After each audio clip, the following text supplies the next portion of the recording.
എല്ലാവർക്കും നമസ്കാരം. Alliance law ചേമ്പേഴ്സിൻ്റെ പുതിയ വീഡിയോയിലേക്ക് സ്വാഗതം.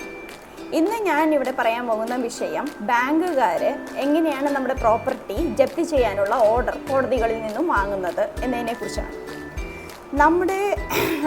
നമ്മൾ ലോൺ ബാങ്കിൽ നിന്നും എടുക്കുമ്പോൾ കുറേ ഡോക്യുമെൻറ്റ്സ് ഒപ്പിട്ട് കൊടുക്കാറുണ്ട്.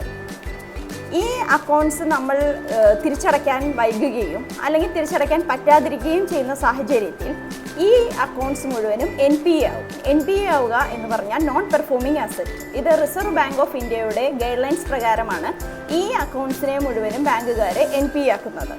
ഇത് കഴിഞ്ഞ് കഴിഞ്ഞാൽ അവരുടെ ഡിമാൻഡ് നോട്ടീസ് അയക്കും. അതായത് നിങ്ങൾ ഇത്രയും എമൗണ്ട് അടച്ചിട്ടില്ല എന്നും ഇതുവരെ ഇത്രയും എമൗണ്ട് അടയ്ക്കാനുണ്ട് എന്ന് പറഞ്ഞുകൊണ്ടുള്ളൊരു നോട്ടീസ് ആയിരിക്കും നിങ്ങൾക്ക് അയക്കുക.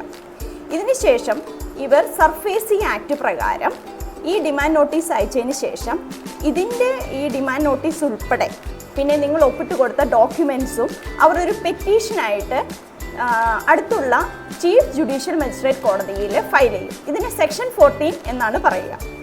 ചീഫ് ജുഡീഷ്യൽ മജിസ്ട്രേറ്റ് കോടതി ഈ പെറ്റീഷൻ്റെ എല്ലാ ഡോക്യുമെൻറ്റ്സും വെരിഫിക്കേഷൻ ചെയ്തതിന് ശേഷം അവർ ഒരു അഡ്വക്കേറ്റ് കമ്മീഷണറെ ജപ്തി ചെയ്യാനായിട്ട് നിയോഗിക്കും. ഈ ചീഫ് ജുഡീഷ്യൽ മജിസ്ട്രേറ്റിൻ്റെ ഈ അധികാരം എന്ന് പറയുന്നത് അഡ്മിനിസ്ട്രേറ്റീവ് അധികാരം മാത്രമാണ്. ഇത് ഇല്ലാതെയാക്കുവാൻ ഡെപ്റ്റ് റിക്കവറി ട്രൈബ്യൂണലിന് മാത്രമേ അധികാരമുള്ളൂ.